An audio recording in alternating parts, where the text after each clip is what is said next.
दुखी दिल वाले अवश्य पढ़ें यह कहानी, मिलेगी जीवन की सबसे बड़ी जीत। नवीन एक प्राइवेट विद्यालय में शिक्षक था। नवीन शुरू से ही शांत स्वभाव का इंसान था। एक दिन कक्षा में पढ़ाते हुए किसी बच्चे पर उसे गुस्सा आ गया और उसने उस बच्चे को डांट दिया। बच्चे को अपना अपमान बर्दाश्त नहीं हुआ। उसने अपनी कॉपी फाड़ दी और नवीन के सवालों का जवाब नहीं दिया। नवीन ने इसके लिए न तो उस बच्चे को कोई सजा दी और न ही इसकी शिकायत शाला प्रबंधन और न ही उस बच्चे के अभिभावकों से की। इस घटना से नवीन के दिल को बहुत ठेस पहुंची और उस बच्चे के प्रति उसका व्यवहार बदल गया। उसने कभी उस बच्चे को कुछ नहीं कहा। नवीन का मन उस बच्चे द्वारा किए गए अप्रत्याशित व्यवहार और अपने अपमान के भाव को भुला नहीं पाया।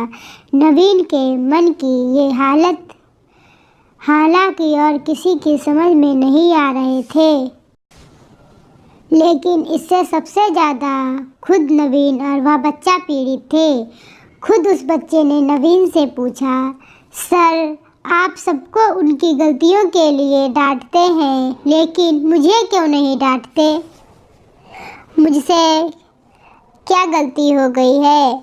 आप मेरे प्रति ऐसा व्यवहार क्यों कर रहे हैं? दरअसल नवीन उस बच्चे को दिल से माफ़ नहीं कर पा रहा था। एक अध्यापक के नाते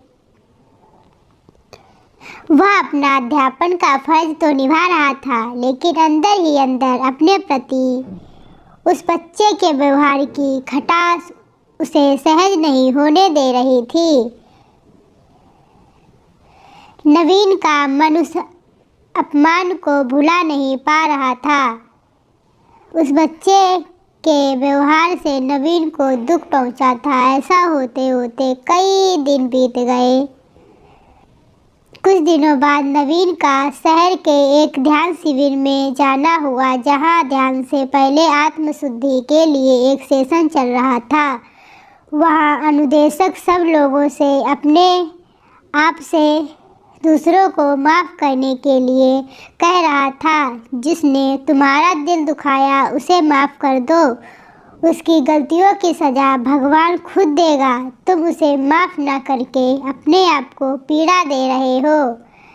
माफ़ कर दो और अपने मन का बोझ हल्का कर दो। किसी के गलत व्यवहार को अपने मन में मत रखो, उसे भुला दो और उस इंसान को सच्चे दिल से माफ़ कर दो। माफ़ कर देना सज़ा देने से बड़ी बात है। नवीन पर भी उस सेशन का असर पड़ा। नवीन पिछले कई दिनों से उस बच्चे को माफ़ नहीं कर पा रहा था।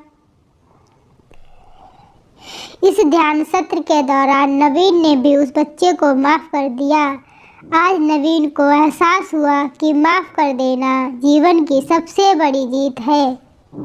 आप लोगों को यह कहानी अच्छी लगी हो तो लाइक, शेयर एंड सब्सक्राइब जरूर कीजिएगा।